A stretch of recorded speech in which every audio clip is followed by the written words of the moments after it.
کہ سب سے پہلے تو کسی اونچی جگہ پر کھڑے ہوں جہاں پانی جمع نہ ہوتا ہوں. غسل خانے میں نہ رہے تو اس کا مسئلہ الگ ہے. تو پہلے وہ جگہ جہاں گندگی لگی ہوئی اس جگہ کو دھل لیا جائے. دھل لینے کے بعد وضو کی طرح وضو کیا جائے. اگر پانی جمع ہوتا ہے تو پاؤں نہ دھلے جائیں, اور پانی جمع نہیں ہوتا ہے تو پاؤں بھی دھل لیے جائیں. پورا وضو کر لیا جائے, اور اس کے بعد جو ہے 3 مرتبہ دائیں کندھے پر پہلے پانی بہائیں, پھر 3 مرتبہ بائیں کندھے پر پانی بہائیں, پھر اس کے بعد 3 مرتبہ سر پر پانی بہائیں. یہ پورا غسل ہو گیا. خاص طور پہ جو ہے بغلوں وغیرہ کو صحیح سے دھلیں, کیونکہ عام طور پہ لوگ لاپرواہی کرتے تو یہ جگہ سوکھی رہ جاتی ہے. تو ان جگہ کو جو بغل وغیرہ کا ہے, اگر کسی کا پیٹ بڑھا ہوا ہے تو پیٹ اٹھا کر جو ہے بیچ میں سلوٹیں, تو اس جگہ کو بھی دھلنا ضروری ہے. اگر تھوڑا سا بھی سوکھا رہ گیا تو غسل نہیں ہوگا, تو احتیاط ضروری ہے. میت کو غسل دلانے کے بعد جو شخص غسل دلاتا ہے اس کو نہانا پڑتا ہے؟ نہانا ضروری نہیں ہے اس کو. میت کو غسل دلانے کے بعد نہانا ضروری نہیں ہے. اگر کیا نام ہے کہیں نجاست لگی ہے تو اس جگہ کو دھل لیں, نہانا ضروری نہیں ہے. بس ہو گیا. کوئی کتاب میں جو لکھا ہے کہ کسی کو میت کو غسل دلانے کے بعد غسل کرنا مستحب ہے. مستحب الگ چیز ہے, ضروری الگ چیز ہے. مستحب یہ ہے کہ اگر آپ کریں گے تو ثواب ہے, نہیں کریں گے تو گناہ نہیں ہے. نماز کی حالت میں ٹوپی گر جائے تو پھر کیا؟ نماز کی حالت میں اگر یہ کہ ایک آدھی مرتبہ ٹوپی گری ہے تو ایک ہاتھ سے لگا لیں, اور اگر بار بار ٹوپی گر جا رہی ہے تو اس کو چھوڑ دیں, پھر نہ لگائیں. دونوں ہاتھوں سے لگا سکتے ہیں ٹوپی, یا ایک؟ نہیں, ایک ہاتھ سے لگائیں گے. دونوں ہاتھوں سے لگانے کی نوبت آتی ہے تو پھر ٹوپی کو چھوڑ دیں گے. اگر جو مسجد میں پلاسٹک کی ٹوپی ہوتی ہے وہ کیسا ہے؟ جو مسجدوں میں پلاسٹک کی ٹوپی رکھی جاتی ہے ان کو پہن کر نماز نہ پڑھنا بہتر ہے, کیونکہ ایسے لباس پہن کر اللہ تعالیٰ کی بارگاہ میں عبادت کریں جو پہن کر آپ عام لوگوں کے پاس بھی جا سکتے ہیں. ہمارے یہاں جو ٹی شرٹ کا مسئلہ عام طور پہ مکروہ کہا جاتا ہے کہ ٹی شرٹ پہن کر نماز پڑھنا مکروہ ہے, اس کی وجہ کیا ہے؟ وجہ یہی تھی کہ ٹی شرٹ جو ہے عام طور پہ یہ ادب والا لباس نہیں ہے, جس وجہ سے مکروہ کہتے تھے. اور ٹوپی بھی یہ ادب والا لباس نہیں ہے کہ یہ ٹوپی بندہ جو ہے مسجد کے گیٹ سے باہر بھی لگا کر جانا پسند نہیں کرتا ہے, تو اس لیے یہ ٹوپیاں لگا کر نماز نہیں پڑھنی چاہیے. اگر ٹوپی نہیں ہے تو بغیر ٹوپی بھی نماز پڑھ سکتے ہیں, نہیں ہے تو مجبوری کے اندر. نماز میں گلے کا بٹن بند کرنا ضروری ہے کیا؟ ضروری نہیں ہے. اوپر والا گلے کا بٹن بند کرنا یہ ضروری نہیں ہے نماز کے اندر. اگر جی وہ کچھ کہتے ہیں نا کہ یہ جو ہڈیاں ہوتی ہیں وہ نظر نہیں آنی چاہیے. ہاں, اس کے تعلق سے ہے, لیکن بہتر یہ ہے یہ ہڈی تو بند کریں گے, اوپر والا بند نہیں کریں گے. ہڈی کھلی نہیں رکھیں گے, ہڈی جو ہے ڈھانپیں گے. یہ جی جی ہاں, یہ ہڈی جی یہ گلا بند ہوتا ہے, جی گلا بند ہوتا ہے. نہیں, یہ جو ہڈی ہے نا, یہ ہڈی, اس ہڈی کو بند کریں گے. جی جی. اور ویسے اگر نہیں بھی بند کی تو نماز ہو جائے گی. یہ ہڈیاں نہیں بند کری تو نماز ہو جائے گی. ہاں, نماز ہو جائے گی. پیٹ پڑھنے کے بھی پیٹ اگر زیادہ لمبی ہے فولڈنگ کر کے نماز ہو سکتی ہے. پینٹ فولڈ کر کے نماز نہیں پڑھیں گے. اگر پیٹ لمبی ہے تو چھوڑ دیں, کوئی دقت نہیں ہے, لیکن فولڈ نہیں کریں گے اس کو. بازو میں بھی یہی ہے.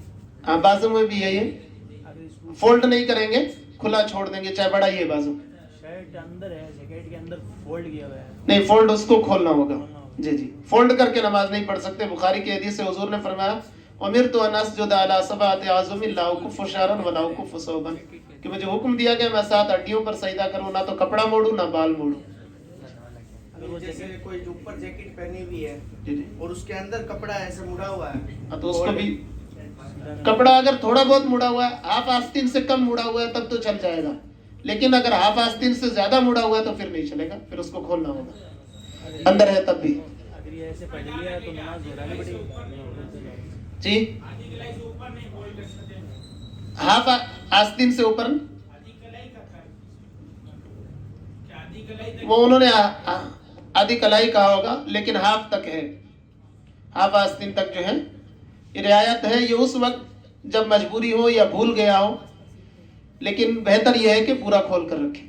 کئی لوگ کیا شرٹ اندر ڈال کر جیسے پینٹ کے اندر ڈال کر نماز پڑھتے ہیں, کوئی آفس وغیرہ جاتے ہیں تو وہ فولڈ نہیں کی ہوئی ہوتی ہے, اندر ڈال کر پڑھنے میں کوئی حرج نہیں ہے. بیلٹ وغیرہ لگا کر.